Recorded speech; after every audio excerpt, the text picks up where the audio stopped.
ನಮಸ್ಕಾರ ಸ್ನೇಹಿತರೆ, ಪ್ರತಿಯೊಬ್ಬರ ಜೀವನದಲ್ಲೂ ಒಂದು ರಾಜ್ಯದಲ್ಲೂ ಒಂದು ದೇಶದಲ್ಲೂ ಇತಿಹಾಸ ತುಂಬಾ ಮಹತ್ವದ ಪಾತ್ರವನ್ನ ವಹಿಸುತ್ತೆ. ಪ್ರತಿಯೊಬ್ಬರು ಕೂಡ ಆ ಇತಿಹಾಸದ ಜೊತೆನೆ ಜೀವನವನ್ನ ಸಾಗಿಸಿಕೊಂಡು ಬಂದಿರ್ತಾರೆ. ನಿಜವಾಗಿಯೂ ಇತಿಹಾಸ ಅಂದ್ರೆ ಏನು, ಮನುಕುಲ ಇತಿಹಾಸವನ್ನ ಯಾಕೆ ತಿಳಿದುಕೊಳ್ಳಬೇಕು ಮತ್ತು ಇತಿಹಾಸವನ್ನ ತಿಳಿದುಕೊಳ್ಳುವುದರಿಂದ ಏನೆಲ್ಲ ಉಪಯೋಗ ಇದೆ ಅನ್ನೋದನ್ನ ಈ ವಿಡಿಯೋದಲ್ಲಿ ತಿಳ್ಕೊಳ್ಳೋಣ. ವಿಡಿಯೋವನ್ನ ಪೂರ್ತಿಯಾಗಿ ನೋಡಿಸ್ತೇವೆ. ಮೊದಲನೇದಾಗಿ ಈ ಇತಿಹಾಸ ಪದದ ಅರ್ಥ ಏನು ಅನ್ನೋದನ್ನ ತಿಳ್ಕೊಳ್ಳೋಣ.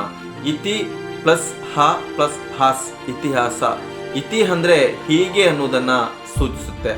ಹ ಅನ್ನೋದು ಖಚಿತವಾಗಿ ಅನ್ನೋದನ್ನ ಸೂಚಿಸುತ್ತೆ. ಹಸ್ ಅನ್ನೋದು ನಡೆದಿತ್ತು ಅನ್ನೋದನ್ನ ಸೂಚಿಸುತ್ತೆ. ಇತಿಹಾಸ ಪದದ ಅರ್ಥ ಹೀಗೆ ಖಚಿತವಾಗಿ ನಡೆದಿತ್ತು ಅನ್ನುವುದನ್ನ ಹೇಳುವುದೇ ಇತಿಹಾಸ ಪದದ ಅರ್ಥವಾಗಿದೆ. ಫಿರ್ತಾ ಅನ್ನೋ ಪಂಡಿತರು ಇತಿಹಾಸ ಪದದ ಅರ್ಥವನ್ನು ವಿವರಿಸಿದ್ದು ತುಂಬಾ ಕಠಿಣ ಅಂತಾನೂ ಹೇಳಿದ್ದಾರೆ. ಈ ಇತಿಹಾಸ ಅನ್ನೋದು ಮನುಷ್ಯರ ಜೀವನದಲ್ಲಿ ಯಾವ ರೀತಿಯಾದಂತ ಒಂದು ಪಾತ್ರವನ್ನ ವಹಿಸುತ್ತೆ ಅಂತ ಮುಂದೆ ನೋಡೋಣ. ಇತಿಹಾಸವು ಮಾನವನ ಅಧ್ಯಯನದ ಶಾಸ್ತ್ರಗಳಲ್ಲಿ ಅತ್ಯಂತ ಪ್ರಾಚೀನ ಮತ್ತು ಮಹತ್ವದ ಶಾಸ್ತ್ರವಾಗಿದೆ. ಇತಿಹಾಸವು ಪ್ರಪಂಚದ ಎಲ್ಲಾ ಶಾಸ್ತ್ರಗಳ ತಾಯಿ ಎಂಬ ಹೆಗ್ಗಳಿಕೆಯನ್ನು ಕೂಡ ಹೊಂದಿದೆ. ಸಮಾಜಶಾಸ್ತ್ರವು ಮಾನವನ ಸಾಮಾಜಿಕ ಜೀವನದ ಅಧ್ಯಯನ ಮಾಡಿದ್ರೆ, ಅರ್ಥಶಾಸ್ತ್ರವು ಆರ್ಥಿಕ ಜೀವನದ ಅಧ್ಯಯನ ಮಾಡುತ್ತೆ. ರಾಜಶಾಸ್ತ್ರವು ರಾಜಕೀಯ ಜೀವನದ ಕುರಿತು ಅಧ್ಯಯನ ಮಾಡಿದ್ರೆ, ಆದರೆ ಇತಿಹಾಸವು ಭೂಮಿ, ಕೃಷಿ, ಮಳೆ, ಗಾಳಿ, ಬೆಳಕು, ಪ್ರಾಣಿ, ಪಕ್ಷಿಗಳು ಜೀವನದ ಎಲ್ಲ ಅಂಶವನ್ನು ಕ್ರಮಬದ್ಧವಾಗಿ ಕುರಿತು ಅಧ್ಯಯನ ಮಾಡುವಂತ ಶಾಸ್ತ್ರವಾಗಿದೆ ಇತಿಹಾಸ. ವಿಶ್ವದ ಪ್ರತಿಯೊಂದು ಜೀವಿ ಮತ್ತು ವಸ್ತುವು ಇತಿಹಾಸದ ಪರಿವಿಧಿಗೆ ಒಳಪಟ್ಟಿದೆ. ಇತಿಹಾಸವು ವಿಶ್ವದ ಮಾನವ ಜನಾಂಗದ ಜ್ಞಾನವಾಹಿನಿಯ ಪ್ರಮುಖ ಶಾಖೆಯಾಗಿದೆ. ಪ್ರತಿಯೊಬ್ಬ ವ್ಯಕ್ತಿಗೂ ಕೂಡ ಇತಿಹಾಸದ ಅರಿವಿದ್ದೇ ಇರುತ್ತೆ. ಇತಿಹಾಸದ ಅರಿವಿಲ್ಲದ ಯಾರೇ ವ್ಯಕ್ತಿಯಾಗಿರಲಿ, ಅವರು ಮಾತು ಬರದ ಮೂಕರಂತೆ, ಕಣ್ಣು ಕಾಣದ ಕುರುಡರಂತೆ. ಇತಿಹಾಸ ಪ್ರಜ್ಞೆ ಉಳ್ಳ ವ್ಯಕ್ತಿಗಳ ಸಾಧನೆಯ ಜೊತೆಗೆ ಕುಟುಂಬ, ಹಳ್ಳಿ, ದೇಶ ಮತ್ತು ಸಮಾಜದ ಏಳಿಗೆಗೆ ಕಾರಣವಾಗುತ್ತೆ. ಒಬ್ಬ ವ್ಯಕ್ತಿಗೆ ಜ್ಞಾಪಕ ಶಕ್ತಿ ಎಷ್ಟು ಮುಖ್ಯವೋ, ಒಂದು ಸಮಾಜಕ್ಕೆ ಘಾತಕಾಲದ ಅನುಭವಗಳ ಕಥನವು ಅಷ್ಟೇ ಮಹತ್ವದಾಗಿರುತ್ತೆ.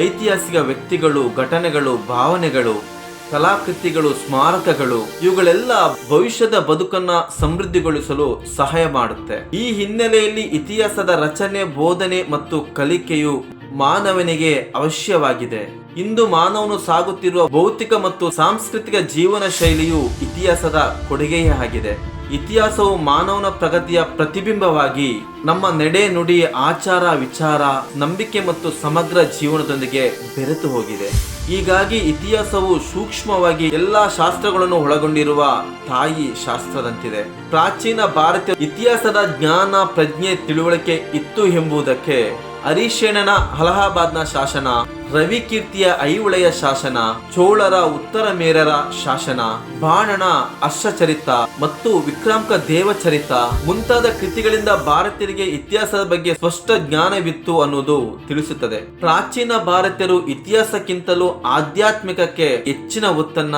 ನೀಡುತ್ತಿದ್ದರು ಅನ್ನೋದು ಕಂಡು ಬರುತ್ತೆ.